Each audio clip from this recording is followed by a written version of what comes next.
రాష్ట్రంలో ఉద్యోగులు కార్మికులు ఎదుర్కొంటున్న ముఖ్యమైన సమస్యల పరిష్కారం కోసం ఐక్య కార్మిక ఉద్యమాలను బలోపేతం చేయాలని central trade of union CITU Telangana రాష్ట్ర 5వ మహాసభలు స్థానిక వినాయక కన్వెన్షన్లో సోమవారం ఉదయం రాష్ట్ర కార్యదర్శి పాలడుగు భాస్కర్ ప్రవేశపెట్టిన తీర్మానాన్ని అన్ని కార్మిక సంఘాలు బలపరిచాయి.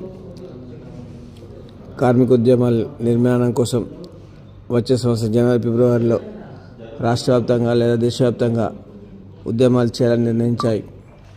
ఈ సందర్భంగా రాష్ట్ర కార్యదర్శి పాలడుగు భాస్కర్ విలేకరులతో మాట్లాడుతూ గ్రామీణ ప్రాంతం వరకు సిఐటియు సంఘాల మధ్య సమన్వయం ఉంటూ గ్రామ కమిటీలు ఏర్పాటు చేయాలనేటువంటిది ఒక టార్గెట్.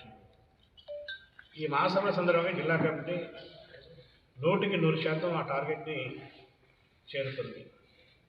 రెండవది, ఇప్పుడు వస్తున్నటువంటి పత్రికల్లో వస్తున్నటువంటి వార్తలు కార్మిక వర్గానికి వ్యతిరేకమైనటువంటి ప్రచారం, ఈ లేబర్ కోడ్ల మీద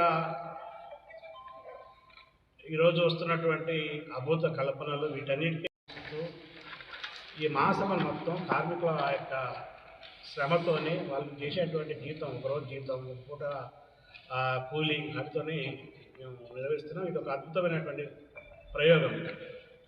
ఈ నేపథ్యంలోనే రాష్ట్రంలో ఉన్నటువంటి కార్మికుల సమస్యల మీద చర్చించి పోరాటాలకు రూపకల్పన చేయాలని చెప్పి భావించాం.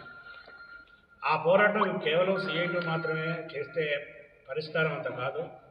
కార్మిక వర్గాన్ని ఒక వర్గంగా మలచాలి, ఐక్య పోరాటాలని పెంపొందించాలి, ఉధృతమైనటువంటి పోరాటాలు చేయాలి, కార్మిక సమస్యలకు ఫలితం వచ్చే వరకు పోరాటం చేయాలని చెప్పి మహాసభలో మేము నిర్ణయం తీసుకున్నాం.